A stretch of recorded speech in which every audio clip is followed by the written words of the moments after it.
Guest chef Lisa Dahl prepares a rich and creamy mushroom foie gras, and Regina tops Andre DeLuca's hand-rolled pasta with a fresh vegetable combination. A show dedicated to the art of slow cooking, today on Regina's Vegetarian Table. The libation for the day is an immune booster geared towards keeping you healthy and well. I'm into convenience as much as the next person. However, we're going to dedicate today's show to slowing down a little bit. Now, what prompted this was I was reading an industry article on the subject of how Americans dine out. In fact, you probably will not find this particularly shocking at all, but over 40% of us dine out every single day. And 41% of those dining experiences are at fast food restaurants, which is kind of interesting because we're doing everything we can these days to buy time. We have every convenience item, we have our cell phones so we don't have to stick around the office. In fact, we don't even have to go to the office. We can show up for work in our jammies by telecommuting these days. But one thing that's gotten lost along the way, no matter how much time we have, is cooking. People just don't take the time to cook anymore. And in fact, a whole movement called the slow food movement has sprung up in response to this, and it's to preserve the authenticity of food from different regions of the world. It started in Italy, so fortunately, we have with us today a couple of chefs that have a beautiful Italian restaurant here in Sedona, Dahl and DeLuca, and we're going to be doing a fresh vegetable pate made with portobello mushrooms, and then the slow part is we're going to make our own pasta, something you can do on a nice rainy Saturday afternoon. So with us we have Lisa Dahl, the doll, in many ways, of Dahl and DeLuca, and she's going to be making this fabulous, it's a portobello, well, a mushroom pate, which is something that most vegetarians don't have a chance to eat pate because it's made out of goose liver and all that. So this is really a nice appetizer to serve for any kind of gathering you have. Because this is about gathering and sharing your homemade food with family and friends. Absolutely. So we're going to start out, and this is simple. This can be put together in about 10 minutes, right? Easily. Food processor, a little bit of sauteing, boom, done. It's a beautiful dish. Okay. And then you want me to bring this food processor over for you right now, Lisa? Sure would. Here we go. Start with our mushrooms, put them right in the food processor. And we have a combination here. It looks like portobello and button Sure mushrooms, do. and you can put anything you want in there. That's right, you sure can. Okay, do we want to get this going? Sure do. You can see, this is from the front side. Right, there you go. Okay, I'll pulse it. Got a nice grind here. So this is going to end up kind of a little bit coarse. Yeah, it's not thoroughly, it doesn't look like a goose liver pate when you're done is the point. You can still see some texture in it. Okay, now I'm going to trouble you for the oil, please. And that's right over here. Here we go. Coat our pan. It's a 1/4 cup of extra virgin olive oil. Okay. Get this out of here for you. Remove this. We can start the saute process now while we're getting the other veggies ready. There we go. Okay, just get it started. Spread it out a little bit. Now what would you like me to toss Now we'll in take in our onions. It's a half of a large onion or a small onion because I watch you prepping it. About 3 shallots, 2 to 3. And lots of garlic. Yes. We have about 10 cloves of garlic. And you can go as light or heavy as you like. 1 carrot. Okay. That's pretty specific. That's it. All right. There we go again. Pulse. Okay. This really does come together quickly. It really is great. You promised me it wouldn't. It does. I'll ask you to remove the center for me. All right. There you go. Okay, now just add it all together. It can take more time, but it's very easy. Very fun recipe. So how long does this normally have to saute? Well, you could saute it slowly for maybe 6-8 minutes if you want. You could probably speed it up if you're in a hurry, but as we said, we're slowing down. But let's see. We should be able to get it nice and golden brown, and let me turn it up to high. Okay, and there's no proper distribution. Okay, it's been going for about 6 or 7 minutes, and the garlic. Nice and fabulous. golden. Now you would like to start adding some other ingredients. Well, what I'm going to do, Regina, I'm going to season it now just lightly with the salt, pepper. I'm going to add in my fresh thyme. There you go, thank you. Just pinch here, pinch of this. You can always come back and season it more at the end to taste. We have some fresh Okay, thyme. I'm using fresh thyme, but as I say in the recipe, we're more than fine to use dried if need be. Okay, I'll stir it a little bit, and now may I have the cognac and port. I'm using a tablespoon of cognac and port. This adds such a wonderful I'm flavor going to to it. let you Would do like me it to if just go you ahead and don't do it? mind. Yeah. Here we go. This is the authentic way. Smelling more Italian by Let the the moment. vapors hit us. That's how I Okay. develop recipes. I'm sitting there with my little beakers and my nose down in the dish. Okay, And this so, should let the liquor reduce just a little bit. And of course, if one does not want to use liquor, it is an imperative. and then we still have toasted pine nuts coming up, which is going to add to the richness, and cream cheese. That's where it's getting its Absolutely. authentic pate richness. Now we can put it into the food processor at this point. When normally, I think what I'd like to say is we should cool it down for a minute, but it will be fine. If we have time, we could cool it for just a moment. I'll stand back. Thank you. You don't trust me, huh? It's not you. No. It's not you. It's I know what I do in these situations. So maybe it's that I don't trust myself and there's a little residual. I'm actually amazed I didn't spill any. Okay, now we're going to pulverize it real quick again. Get it to a nice liver Looking a little consistency. Now we can add in our cream cheese. No, we're going to yet. garnish with Okay. those actually. Let's Okay. go ahead and add that in or break it into pieces. If I don't mean to give you all the work. Yeah. And that was about 4 ounces of cream cheese. And I'll put the parsley in at the same time. Finely chopped parsley. And once again, we will, I hope I'm doing this right. There you go. And voila, you're going to see a beautiful pate. Okay, let's see what's going on here. This is heavenly. This is just heavenly. And we have a finished version over here. Let me take this whole thing off, as a matter of fact. Don't need that because we have a really lovely version of it here. Here, this is after it's all set up and cooled off, and you can see it's a nice firm texture and looks just like a regular pate. And that's where the pine nuts come in. You can garnish with pine nut or pistachio. This is just beautiful. Now, coming up in a little bit, not only do we have mushrooms here, but I'm going to be using mushrooms in my pasta dish, which will follow up after Andre makes his homemade pasta. Step on in, Andre, okay? Andre's here, and Andre's going to be making homemade pasta. And it's about as simple as you get. Don't even need a bowl. We're going to do it just like Grandma used to do, huh? Yes, indeed, like downtown Roma. Are you from Rome? Uh-huh. There you go, okay. Really simple. We got 1 pound of flour, 4 eggs, and a little pinch of salt. Okay, why don't we start? Because we need to see Yes, the indeed. consistency. All Because I right. notice you have a little extra flour over here in case in case it's too loose. Yeah. So it's all in the field, Uh-huh. making the pasta. How long have you been making pasta? Probably around 10 years. Yeah, Yeah. it's a real passion. Oh, you should smell his pasta. Oh, I go once over to the in- restaurant and pick up fresh pasta from him now and then. Thank Because you. I'm too lazy to make my own, but I'm going to learn. Let's see what we got here. We got a pound of flour and with a little shape like We'll this. make a little well. Yes. Okay, We got the 4 eggs. I'll take these from you. Thank you. Okay. And not only that, we're not even using a pasta machine. I mean, we're really No. doing it the way Grandma did it. Yes, We've got his little indeed. pasta roller here. Here, shall I get this for you? All right, Need and that. this is a little pinch of salt. Okay. And we're ready to roll.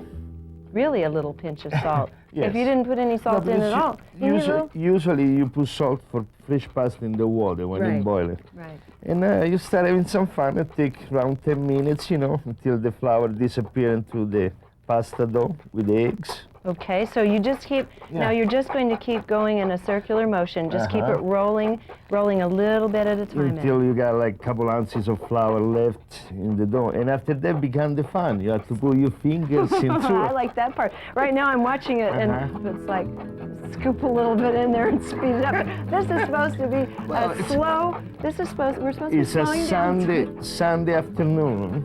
It's a Sunday afternoon. So we're just going to do this for a little while. And if you want to go down to the nitty-gritty, then the secret, you grab some flour in your hand and you start from outside inside. Yeah. Oh, I yeah. love playing with dough. So you end the stick and everything, and the pasta become to show up in just a few seconds. So that's it. We didn't really have to do that for 8 or Not 10 really. minutes. Come to shape. And little by little you finish using the flour. Now okay, so what I want to know is where you get the texture you're looking for without incorporating too much flour into it. Yes. Because we don't want to necessarily just draw all this in here. Otherwise No, when you feel like the pasta lost the wetness and it doesn't stick on your fingers anymore, see? And I'll show you in a few seconds. Yeah, it's still sticking a little bit. Yeah. Andre, this is beautiful pasta. While you were washing your hands, I was playing a little bit. I Alright. couldn't help myself. Now, here you go. Now This is the way to do it. You don't like a marble roller or anything, huh? We like No, this you kind can of use, roller. Any kind, really. Yeah, wood is better. I mean, I prefer wood than marble or whatever. Most I do marble is too. for pizza. Yeah, Anyway, I've had the same one, well, for a lot of this years. is the little fun began now. We got the little pasta doing it. We're gonna cut it like an inch and a half a piece. So you're going to do about 4 pieces out of this. Yeah. Okay. And we put them on the side. And to keep them just warm so the dough can rest a little bit, we're just gonna cover one and grab one at a time. Okay. And you don't need a whole lot of flour then for this because it's already pretty elastic and not too sticky. You just, you know, for the lettuce stick around, so. And the fun began in here, like my grandmother. Did your grandma really used to cook with you? Yeah, she used to make beautiful pappardelle, fettuccine, on Easter, all the beautiful holidays. And so anyway, you get the pasta thin you can, see? Okay. And so you just keep on going, Yeah. flipping it, and we'll see about Yeah, the because thickness with you're all looking this for. technology today, it's incredible. Well, that's true. They have a big pasta making machine in their restaurant because all the pasta is fresh. And you make, gosh, how many usually different kinds of pasta do you make? 4 or 5 different kinds. We go probably around a couple £100 a week. Yeah, Yeah. of pasta. Okay. And it just has a whole different smell to it and everything. And the secret also is to make the dough round. It's like almost oval. And so what shape will you be cutting it into? Fettuccine. Or linguine, depends the size. So you sprinkle a little bit. And it doesn't have to be perfect. In fact, it's called rustica. I guess Rustica pasta. it means if you don't get it straight, now it's suddenly rustica, a rustic dish. So I like you that. try to get flat, even surface, and put a little flour. Okay. If you want to be really professional, so you can cut a little bit end. And you can use this for leftover the next day, stracciatella. So you can Stracciatella. cut it, put them on the side. Oh, I like. Now that's really rustic looking. This over here. Gently, without pressing down, you just roll it. And a little secret I found out after all this year making fresh pasta, you leave a half inch on the back. Okay. I'm going to show you why. So, Yes, I have no idea why you're doing you this. ready to go? I'm going to go for fettuccine. Oh, that way you get a nicer cut. No, I thought let you were it going to go easy like to this. unroll them, because Yeah. if you roll them all, I mean, you're Yeah. going to take one by one. It's going to be like a carnival with confetti. So you leave it like half inch on the back. And That's it. That is beautiful. And now they are nice and even. And I have And the here. secret, that's why I left the half inch so you can grab them. And Oh, voila! look at that. And voila. Perfect rustic fettuccine. Yes, indeed. So nice. You know, because we didn't know how many you'd be able to make here today because we have a limited amount of space and time, we went ahead and also got some of his that he makes at the restaurant with the machine. Everyone is perfect and it's the same recipe, so it has, it's just incredible, the scent of it. It's like a real food. You can smell the eggs in this. So we're going to be back. We're going to clean up, and thank you so much. You're very both you welcome. and Lisa. Thank you, Appreciate you Regina. being here today. Thank you very much. Thank you, Andre. We'll clean up now, and then we're going to put the rest of the pasta dish together.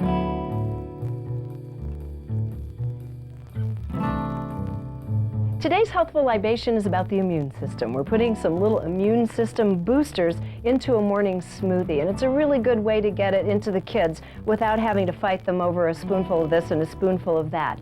So what we'll do is start out with any kind of either dairy or non-dairy beverage. I think it's better because we're using fruit juice concentrates for flavor in this to use a non-dairy beverage. We'll start out with about a half a cup of this. And these are not exact portions depending on how many you're making this for. I just spoon a little of this and that in. And then for flavor, we're adding an orange juice concentrate. Now, if you've noticed in the supermarket these days, they add all sorts of things to juices. And in fact, they are doing the immune system thing. I noticed that they have this particular orange juice loaded with vitamin C and zinc. So that's already there if you choose to go that way, but we're going to boost it a little more. Here's some white grape juice concentrate. Helps sweeten it up and add a little bit of extra flavor to it. Half a banana, so we can thicken it up and also get some potassium in there. And of course, because it's a breakfast smoothie and the whole idea is to pump up your protein intake, I'm going to put a scoop of protein powder in here. And just a little bit of maple syrup, just to sweeten up the whole lot a bit more, and then to add a nice, rich, smooth flavor to it, some vanilla. Don't have to make it this complicated. In fact, you can eliminate the fruit juice concentrates altogether. I'm just showing you some options, and it gives me a chance to tell you that these immune-boosted juices are available. Now this is where the real immune system booster comes in. This is calcium ascorbate. Now you can buy ascorbic acid as well. You can see it's a white powder. It's a powdered vitamin C. But calcium ascorbate, this is about 2,000 milligrams right here, so this is quite a hit. This is a good adult size hit. You might not want to put quite this much in for the kids. Now if you can, try to get calcium ascorbate rather than the ascorbic acid, because ascorbic acid has a really tart quality to it. A little too tart in my opinion for drinks like this. This one will disappear, you won't even taste it. So we're putting, about a half a teaspoon, which is a couple thousand milligrams of vitamin C. And then finally, because the immune system starts down in the digestive tract, having the good bugs available to fight off the bad bugs, especially during cold and flu season, and especially if you've been taking any antibiotics at all. So we're going to put about a quarter of a cup of yogurt in here, just plain yogurt. Everything else has already been sweetened. And then we'll move the mixer over, and finally just a few ice cubes. This should be a really flavorful drink as well. Has to be, or we don't put it on our show.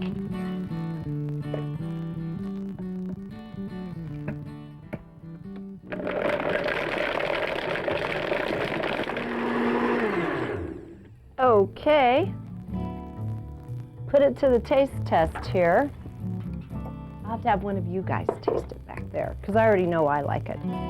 And voila, a nice, healthful libation designed to boost your immune system during cold and flu season.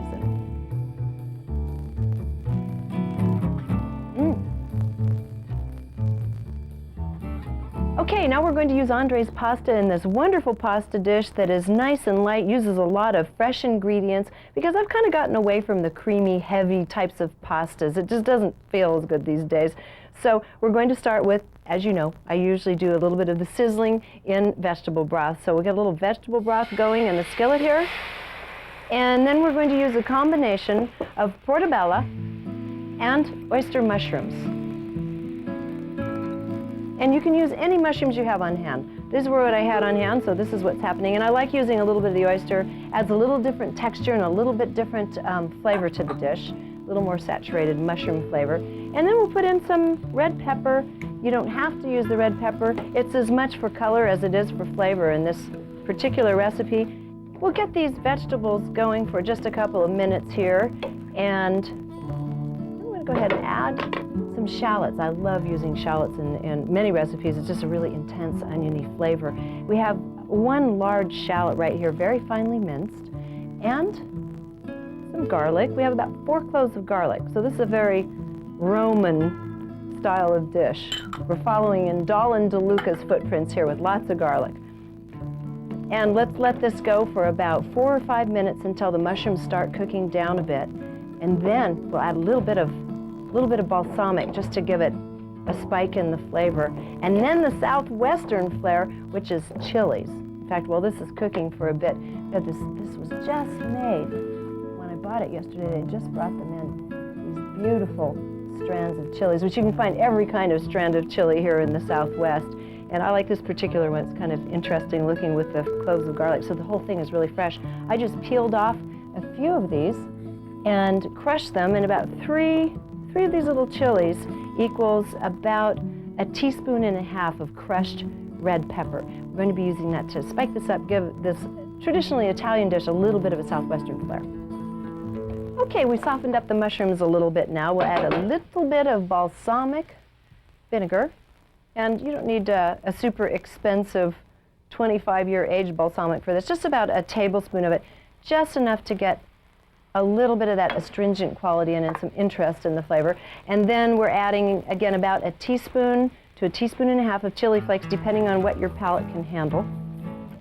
And finally, a little bit of salt Stir this around for just a minute or so. Start allowing these flavors to come together before we add the second part of this recipe, which just takes a minute, and that's spinach.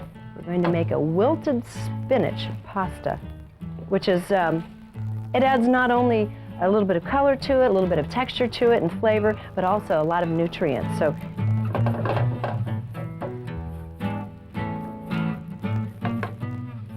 and we want to put some olive oil in for both flavor and texture.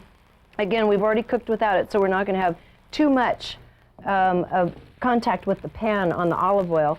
And then just toss in the spinach with it, and we'll be just about ready for the pasta. And just move this. When you're wilting spinach, it just really requires tossing it a bit and it's done. Just another 15, 30 seconds, something like that. 45 seconds, maybe. Keeping it corralled inside the pan is the biggest challenge on this one. But you can see it's really lovely, very nutritious, very light. A lot of flavor in this dish. Okay, this is almost wilted down. Another few seconds. You're looking pretty. And we're just about ready for the pasta. All right, this is looking lovely. It's smelling good with all that good garlic and shallots, and we've got a little heat in it, and thank you, Denise. And our pasta is all cooked up and ready to go. And we'll put this right in on top and garnish it with a little bit of the real deal. Parmigiano Reggiano, and some pine nuts. I talked Lisa into leaving behind some pine nuts for us so we can incorporate it. I hadn't thought of putting that in this dish, but just a little bit. This is a nice, sharp, pungent Parmesan cheese, so you don't need to go overboard on it. A little bit of toasted pine nuts, and voila, a wonderful pasta dish. And we're going to go to David Berkeley and find out what he would serve with our, how about if we call it pasta di Sedona?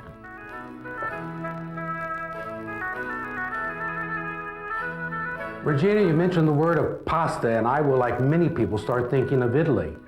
And of course, Italian wines.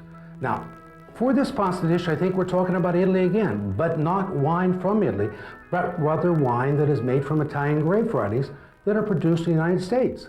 Wines like Sangiovese, Barbera, Nebbiolo, Dolcetto, and Pinot Grigio. Now, probably Sangiovese is the best known of that group. And it's certainly well known as the primary grape of that region of Tuscany, where it's been the home for Chianti Classico for centuries.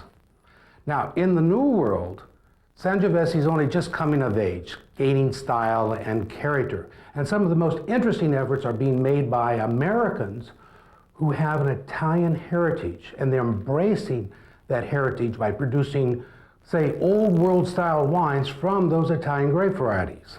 Now, as you might expect, Napa and Sonoma sort of lead the way, but I think some of the most noteworthy successes are actually coming from California Gold Country. Look for wines that are coming from the foothills of the counties of Amador and El Dorado. I think you'll get a little taste of that Tuscan hillside, and they're very reasonable.